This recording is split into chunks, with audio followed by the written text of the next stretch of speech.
León XIV, el nombre del nuevo papa, el cónclave que generó un montón de expectativa y hubo muchos rumores también, bueno, hasta apuestas, hubo quinielas, en fin, llega un papa, el primero de origen estadounidense con nacionalidad peruana. Además, Pablo Ullosa, querido Pablo, ¿cómo estás? Muy buenas noches, Manuel. Muy buenas noches, Gabriel Díaz. ¿Cómo estás, Gabriel, Manuel? Buenas noches. ¿Cómo estás? Muy buenas noches, Sergio Vela, querido Sergio, ¿cómo estás? Querido Manuel, ¿cómo estás? Hola, ¿cómo Pablo, están? Muy buenas noches. Sergio. Sorpresa, no sorpresa, Gabriel, ¿cómo lo ves? León Pues XIV. mira, sí fue sorpresa en términos de las quinielas que se formaron, las apuestas, los favoritos. Y pues yo llegué a la convicción de que en efecto los caminos del Espíritu Santo son inescrutables, al menos para la racionalidad política o las especulaciones de este tipo que se dan en otros ámbitos del poder, ¿no?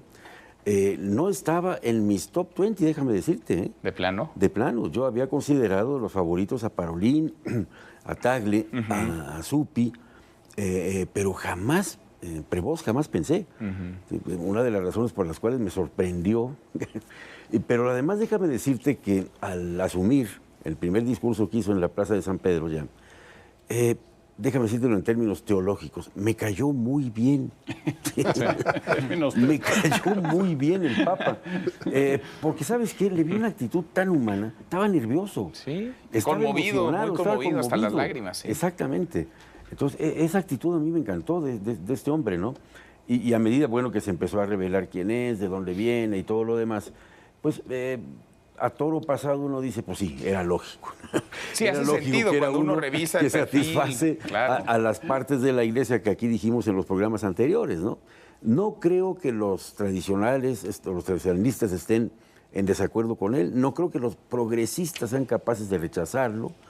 Creo que fue un papa que el cónclave eligió muy bien en estos términos políticos, un papa que fomente la unidad, la conciliación. Además, fíjate que él se refirió mucho en su discurso a elaborar puentes, ¿no? Y yo creo que se refería en muy buena medida no solo a lo que ocurre en el mundo, ¿no? Y la paz, sino a la propia situación de la iglesia, ¿no? Que en este momento pues está, yo por sus confesiones entiendo que está dividida, ¿sí? Y por sus confusiones a propósito, es agustino. Es otra cuestión que nadie decía, ya no va a haber más papas que vengan de órdenes religiosas, pues ahí va otro además y de orden mendicante igual. Sí. ¿Sí? Y es el hecho de que sea agustino y que se llame León, como lo podría decir en la segunda intervención que tenga, tiene mucha importancia, ¿no? Yo creo que él ingresó al seminario San Agustín después de haber hecho la carrera de matemáticas, ¿no? Lo cual lo ubica en esta trayectoria que ha tenido, por lo menos Francisco y él, que tienen una carrera científica. Antes Francisco, recuerda, era químico. Claro. Y el Papa actual, Benedicto XIV, es matemático. Entonces hay una conciliación entre la ciencia y la religión muy interesante. En la mañana oía yo a Toño Lascano, que es un gran divulgador de la ciencia, y él se refería a cómo su tocayo, León XIII, abrió las puertas a la ciencia, ¿no? En el pontificado que tuvo León XIII, que fue muy largo, por cierto, que fue el Papa de la modernidad. De ¿no? hecho, el Papa más longevo en la historia. Uno sí, de los más longevos. Porque murió de 92, 93 Así años. es. Sí. Además fue el primer Papa, De 25 nacido años. el siglo XIX, Sí. que el primer Papa que muere en el siglo En el XX, siglo XX. en 1903. Y la persona más antigua en haber sido filmada, quiero decir. En haber sido filmada, sí. Nadie, sí, claro. cierto. Sí, porque hay una Nació filmación. en 1810 sí, un video de y llegó a estar en el cine. Sí. Eso es Entonces, como te digo, a toro pasado, y Hace después sentido. de ver, bueno, pues que creo que fue una muy buena elección de los cardenales. Ahora, salió muy rápido para todo esto de la división y los grupos que habría.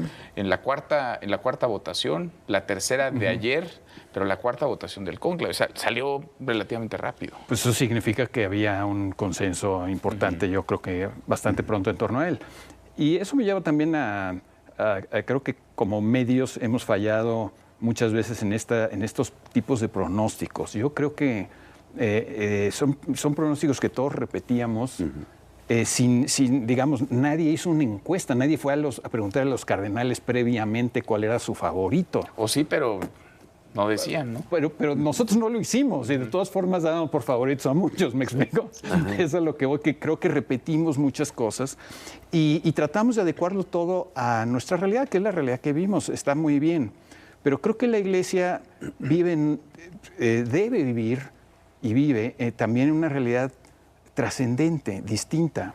Y yo creo que uno de los grandes retos para este nuevo Papa, que coincidió con Gabriel, me cayó muy bien, para decirlo como dice Gabriel, en términos teológicos, me cayó estupendamente bien, tiene mucho carisma, una carrera pues impecable, pero creo que el reto no es solamente el de mantener unida la Iglesia, que me parece muy, muy importante, sino el reto de hacer que crezca la Iglesia, de devolverle a los propios católicos este sentido de ejemplaridad que todavía tenían en época de León XIII, donde León XIII los exhortaba a ser ejemplo para los demás.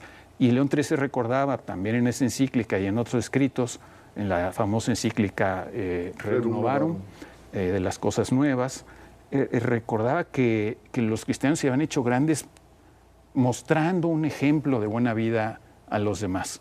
Y yo creo que el reto es que el número de fieles católicos no disminuya, sobre todo en los países que han alcanzado en general la clase media o la riqueza, que no disminuya el número de católicos, al contrario, que se amplíe, y en conciliar la modernidad pues, con el misterio inherente al cristianismo, que es el misterio de la vida eterna, ¿no? Esa promesa que pues yo creo que lamentablemente muchos católicos están dejando de creer en ella, y eso creo que es el reto más importante, o uno de los retos más importantes para el nuevo Papa. Enormes, ¿no? Los retos, un Papa joven, 69 años, puede durar un buen rato. Este año cumplirá 70, puede durar, pues, según las expectativas de ahora, 3 lustros por lo menos, ¿no? Sí. Es decir, llegar a 85, ¿por qué no? Bueno, a ver, coincido, por supuesto, con las reflexiones que han hecho Gabriel y Pablo. Yo quisiera mencionar algunos puntos que a mi juicio son significativos. Tanto, no voy a entrar demasiado al nombre, porque ya Gabriel dijo que quiere decirlo más adelante, pero siendo un estadounidense, no habló en inglés. Sí. Habló en español. Habló primero en italiano, porque es obispo de Roma, porque están en Ciudad del Vaticano, y después en español, porque además tiene nacionalidad peruana, donde tuvo una labor pastoral muy larga.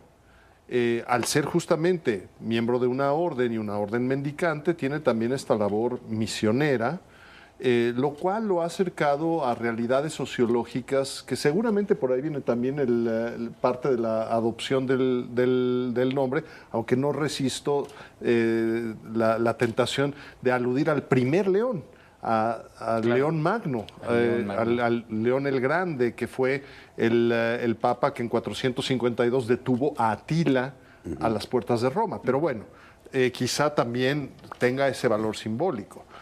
Habló de una iglesia sinodal. ¿Qué significa esto?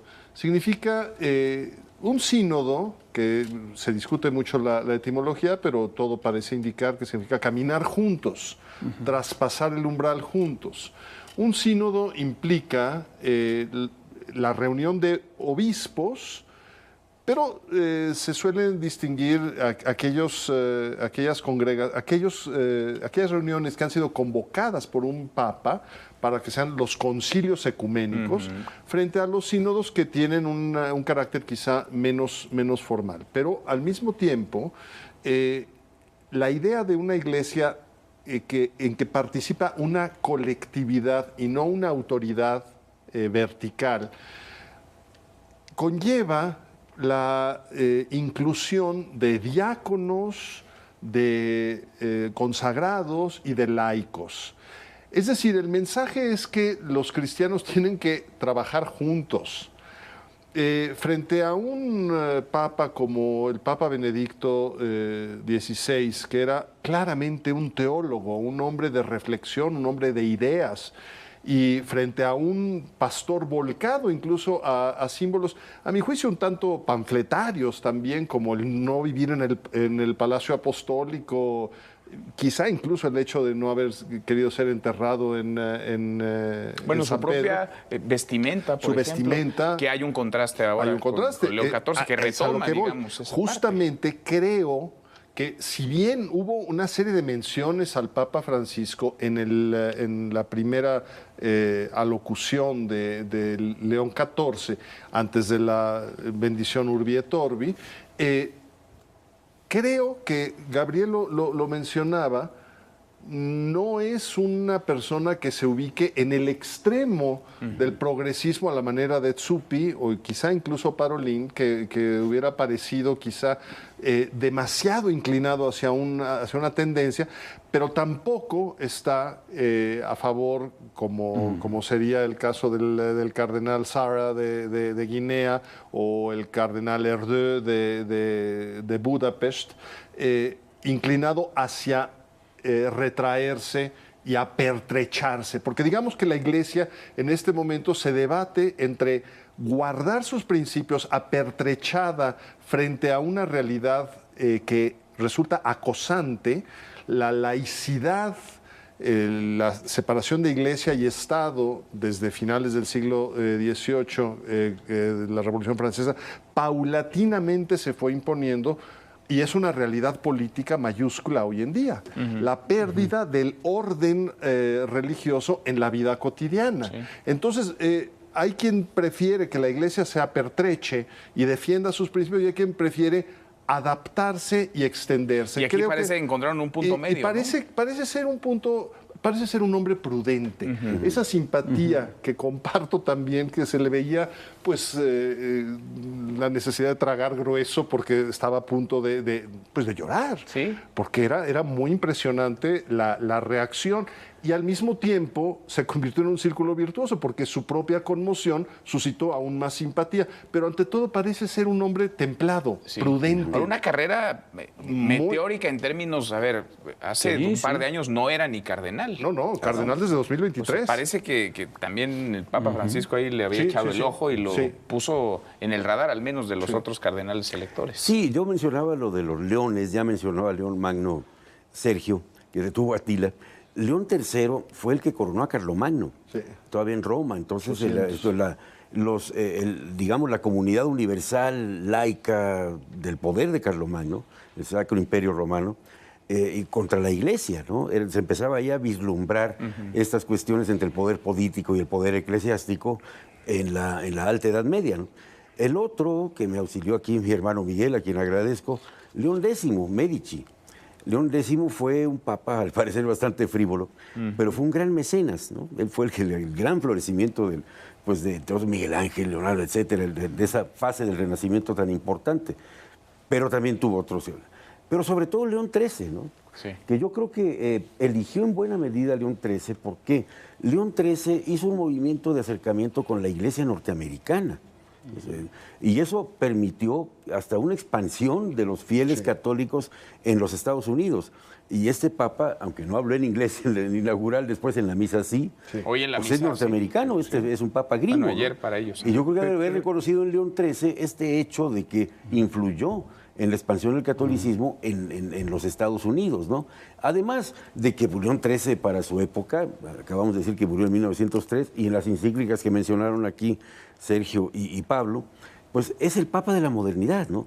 Es el Papa que incluso habla de reivindicaciones sociales inusitadas en la Iglesia, el derecho al sindicalismo de los obreros, es decir, la conmiseración por la clase trabajadora y su sufrimiento. Desde luego que rechazaba las tesis y las doctrinas socialistas y comunistas, pero era muy simpático con los padecimientos de la clase obrera. Y hoy la modernidad, la ciencia, la tecnología están jugando un rol determinante y lo serán para la Iglesia como para el mundo entero. A estas alturas del partido también ahí tendrá que fijar algún tipo de posición, de postura, de ruta. Pablo. De hecho, hasta el hecho de que hable inglés, pues ahora es la verdadera lengua franca. La lengua franca el actual, latín, ciertamente, no, ahora es el inglés, ¿no?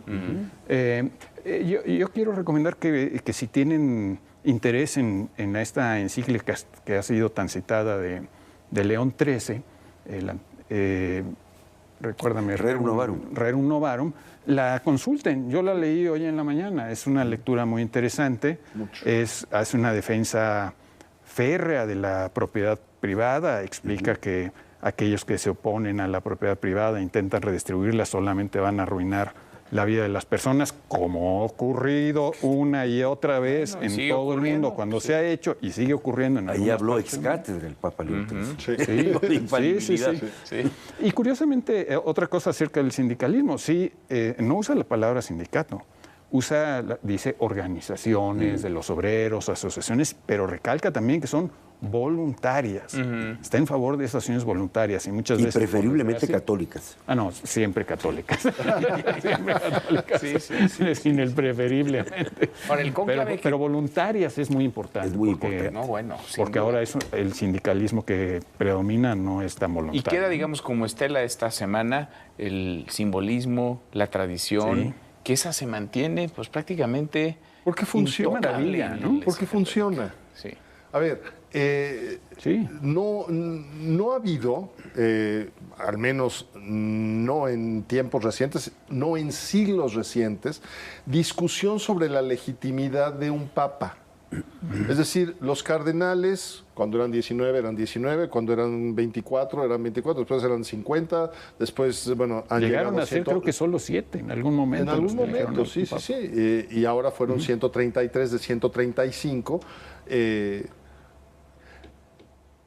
No tiene demasiada falla el procedimiento.